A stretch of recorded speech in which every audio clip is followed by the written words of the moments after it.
ఇదే అనుసరించుకుని పోతున్నాము డీజే.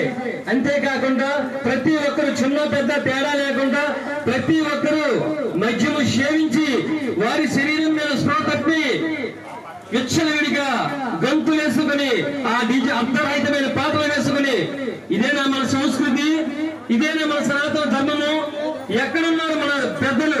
ఎక్కడున్నారు మన ధర్మాలు? ఎక్కడున్నారు మన వేదాలు? ఇవన్నీ కూడా రోధిస్తున్నాయి. ఒక్కసారి ఆలోచించండి మీరు పెద్దలు. పురోహితులు కూడా, పండితులు కూడా మట్టి బొమ్మ అయితేనే, మట్టి విగ్రహం అయితేనే మేము పూజిస్తాము, మేము పూజకు వస్తామని వాళ్ళే ముందు ఒక అడుగు వేయాలి. తర్వాత ప్రతి ఒక్కరం కూడా మట్టి విగ్రహాలు, చిన్న విగ్రహాలు, భారీ విగ్రహాలు అవసరం లేదు. భగవంతునిలో చేరుకోవడానికి ఒక మోక్ష ప్రాప్తి కావాలంటే ముందు భగవంతుని యొక్క అంతర్ముఖమైన రూపం గ్రహించి ఆ భావాలతో, భజనలతో, నామస్మరణలతో ఈ విధంగా సత్యసాయి ఆర్గనైజేషన్ వారు ఏర్పాటు చేసినటువంటి ప్రతి మన జిల్లాలోనే కాదు, రాష్ట్రంలో కాదు, ప్రపంచ దేశాల్లో కూడా ఇలాగే భజనలతో వెళ్తుంది ఒక సత్యసాయి ఆర్గనైజేషన్ వారు. ఏ ఒక్కరు కూడా ప్రతి ఒక్కరు డీజేలతో వెళ్తున్నారు. దానివల్ల అనేక రకమైన వ్యాధులు, రోగాలు, హార్ట్ అటాక్స్ వస్తున్నాయి.